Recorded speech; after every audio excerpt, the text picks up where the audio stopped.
friends, so are you ready to make a kite with me? Now, I have a couple different options for this project. So it can be very, very simple, or it can be a little more complex. So do what's best for you at home. So for this project today, you're going to want some construction paper, some scissors.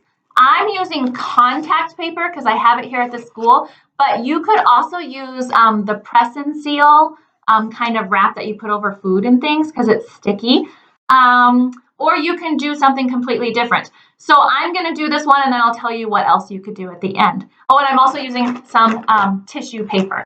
So with the tissue paper, mine is already pre-cut, but I would like to see kids using their scissors and cutting some pieces out. They don't have to be all a certain size, but just using that tissue paper is really easy to cut for little ones.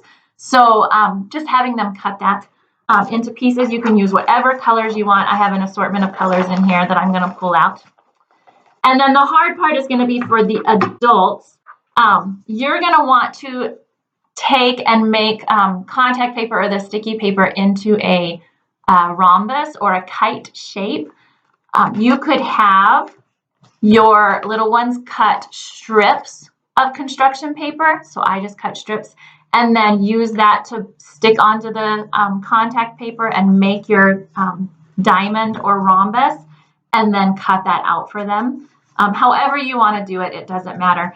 So here is mine. If you can kind of see that there's the contact paper, and then I cut it off on the outside. And I'm just going to sit it on the white paper or the yellow construction paper just because it's easier to see, but you could definitely do it on just a table.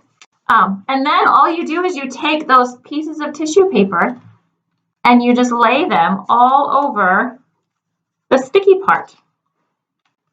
So they just glue it right on there. Now, if you don't have press and seal or contact paper, you can just glue these onto a sheet of paper. You can just take and draw a rhombus and have them just glue the tissue paper in, and then they can cut it out, or you can help them cut it out. Or you can just help them draw this and they can color it with a marker or a pencil, or they could paint it, or crayons, whatever. We're just making a kite shape and we want it to be colorful. And we're just talking about that a kite is actually a rhombus or a diamond. Those two, it has those words. So I'm trying to use different colors here. So I'm pulling out of my bag all different colors. And then this will actually make kind of a stained glass kite that you can hang in your window like it is flying in the air. So putting all those on there. There's a red one. Ooh, I need another. We'll use some purple. You just want to make sure that you're covering all of the little holes and spots, that every piece has some tissue paper stuck to it. So there we go. If some is off the edge, you can always trim that, grown-ups.